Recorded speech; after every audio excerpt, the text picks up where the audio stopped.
ये लिखा जाएगा कि गुजरात में 7 फरवरी 2021 को एक ऐसा शख्स आया जिसकी गुजरात वालों को बरसों से तलाश। संविधान की रक्षा की बात करता है, डेमोक्रेसी की बात करता है, डेमोक्रेसी में रहकर अपने राइट्स इस्तेमाल करने की बात करता है। जो आपकी, मेरी, तमाम मुस्लिमों की हक की आवाज है और उसका नाम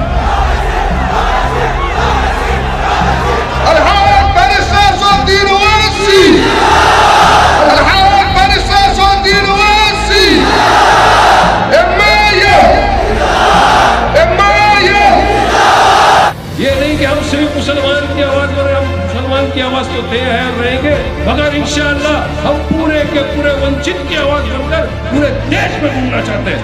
पूरे देश हमको पुकार। दलित और मुस्लिम, आदिवासी और बख्शीपंथ, ये पार्टी जो बनी है सबको साथ में लेकर चलने वाली पार्टी है। गुजरात लो हम आ गए। हम यहाँ पर मोहब्बत का पैगाम लेकर आए हैं। हम यहाँ पर दोस्ती का हाथ बढ़ाने के लिए आए हैं। तमाम जाति, धर्म और मजहब के लोगों को ये बताने के लिए आए हैं।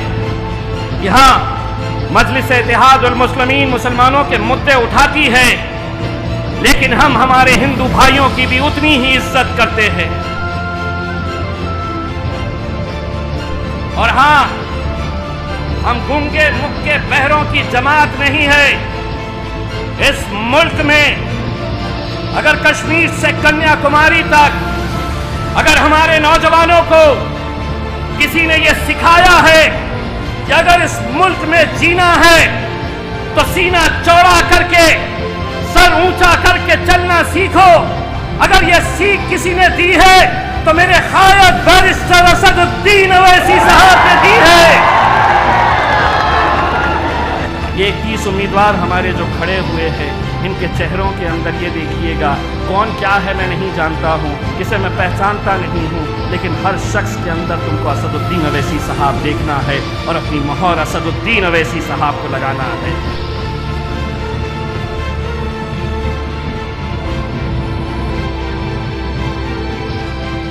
मेरे अजीज दोस्तों और बुजुर्गों, हम जहां कहीं भी अपनी सियासी जमात या अपनी पार्टी का आगाज करते हैं, फौरन इल्जाम लग दिया जाता है कि इनसे मिले हुए हैं, उनसे मिले हुए हैं, ये फुला टीम है, बी टीम है, सी टीम है।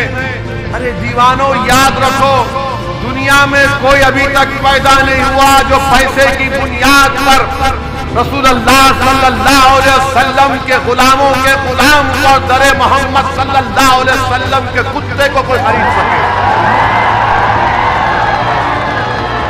दुनिया को दिखाने के लिए रिवर फ्रंट, मगर जो मुस्लिम और दलित इलाके हैं वहां पर पीने का पानी की लाइन नहीं, ड्रेनेज लाइन नहीं, फ्लाईओवर नहीं, और ट्रैफिक में घंटों गाड़ियां रुक जाती हैं। मगर मोदी जी कहेंगे गुजरात आओ, रिवर फ्रंट देखो।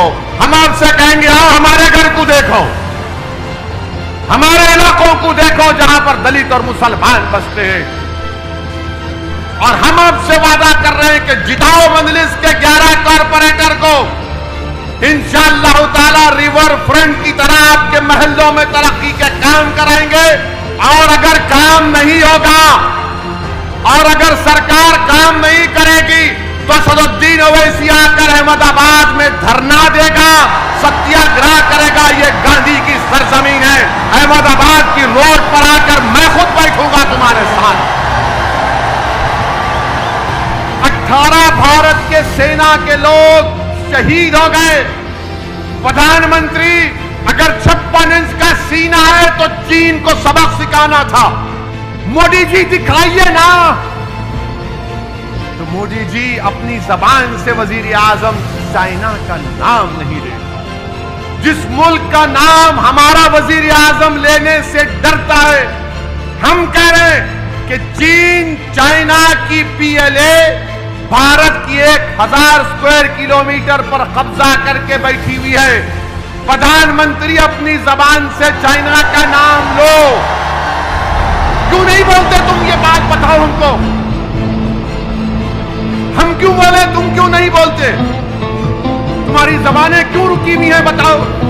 अगर आज गुजरात की असेंबली में, विधानसभा में छोटू भाई वसावा के साथ आपके नुमाइंदे कामयाब होकर जाएंगे तो इंशाअल्लाह ताला गुजरात की विधानसभा की दरों दीवारों को हिला के रख देंगे। और कैसे हिलाएंगे? तुम्हारे मसाइल बयान करके, इंसाफ का मुतालबा करके।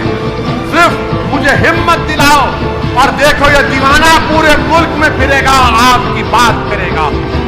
मुझे किसी चीज की जरूरत नहीं, अल्लाह जानता है। मैं जब तक जिंदा हूं, नाइंसाफी के खिलाफ लड़ना मेरी जिंदगी का मकसद है।